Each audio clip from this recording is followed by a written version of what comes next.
For 100 years, this had never happened. Now, for the first time ever, it just did.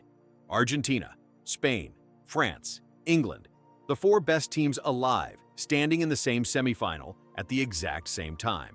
FIFA has been ranking the world's national teams since December of 1992. For 34 years, through 9 World Cups, the sport's own numbers and the sport's own bracket never once lined up perfectly at the Final Four. Someone always got in the way. A giant fell early. An underdog snuck through. The math and the magic never agreed with each other. Until this week. Argentina sits first in the world, Spain sits second, France sits third, England sits fourth.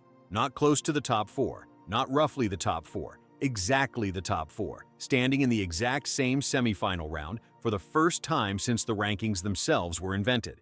To get here, football's usual disruptors had to fall. Germany, 4-time champions, were eliminated by Paraguay on penalties, their first ever shootout loss at a World Cup. Brazil, 5-time champions, were knocked out by Norway. The Netherlands lost to Morocco on penalties. Portugal and Cristiano Ronaldo's entire World Cup career ended against Spain.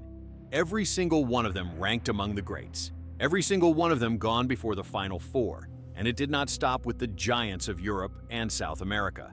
The United States, Mexico, and Canada, the 3 nations hosting this World Cup on their own soil, are all watching the semifinals from home.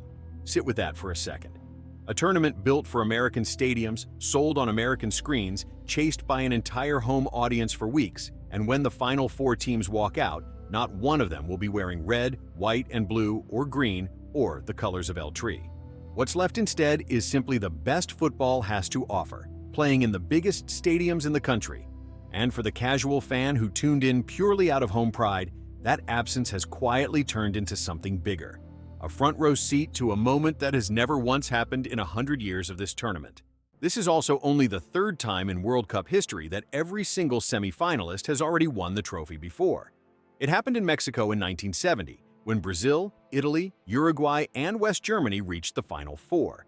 It happened again 20 years later at Italia 90, with Argentina, Italy, West Germany, and England.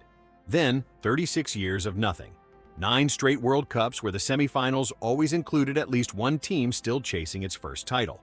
Now it has happened a 3rd time, and Argentina is the only nation on Earth that can say it was there for 2 of the 3. At the center of all of it is a 39-year-old man who is not supposed to still be doing this.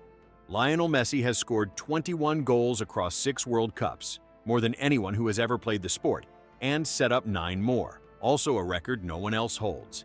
Every time Argentina takes the field, he is quietly rewriting a book that people assumed was already closed years ago. Chasing him is a 27-year-old who has spent this entire tournament closing the gap. Kylian Mbappé has scored 20 goals across 3 World Cups in his career, 8 of them in this one alone, and he still has at least 1 more match left to add to that total. He is not trying to catch a legend from a different era. He is trying to catch the man standing on the other side of the same bracket. And then there is the 23-year-old who just did something nobody has managed in 4 decades.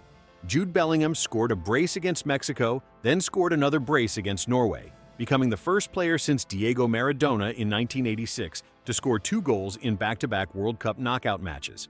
Maradona did it on his way to lifting the trophy. Bellingham is trying to do the exact same thing on the exact same stage 40 years later. 3 players, 3 generations, 3 separate answers to the same impossible question. What does it take to be the best team left standing when only the best teams remain? None of it happens in isolation anymore. Tuesday, July 14th at AT&T Stadium in Dallas, the number 2 and number 3 ranked teams on the planet, Spain and France, will play each other with a spot in the final on the line. The very next day, Wednesday, July 15th at Mercedes-Benz Stadium in Atlanta, Messi's Argentina will face Bellingham's England for the other spot. Whoever wins those 2 matches will meet in the final on July 19th at MetLife Stadium in New Jersey. Every possible version of that final is already historic before a ball has been kicked. Messi against Mbappé in what is almost certainly Messi's last World Cup match ever. England chasing a first title since 1966.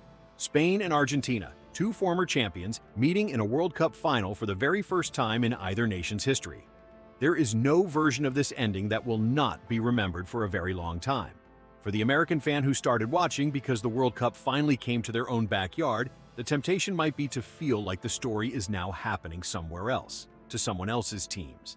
But that misses what's actually in front of them. What's left is not a consolation prize. It is the single purest concentration of greatness this tournament has ever produced, playing out in stadiums across the same country that just spent a month falling in love with the sport. 100 years of World Cups and the rankings and the bracket had never once agreed on who the best 4 teams in the world actually were. Now they have, and 2 of the men most responsible for getting their teams here are still writing new pages into a record book that most people assumed had already been closed by 2 other names entirely. And that is how a century of near misses finally lined up into a single, perfect Final Four. But the rankings weren't the only thing rewriting history that week. Just days earlier, one player did something at 39 years old that neither Pelé nor Diego Maradona, the 2 men football often measures every legend against, ever managed to do in their own storied careers. To see the exact history-breaking record that Pelé and Maradona could never achieve, click on the video right here on the screen. I'll see you there.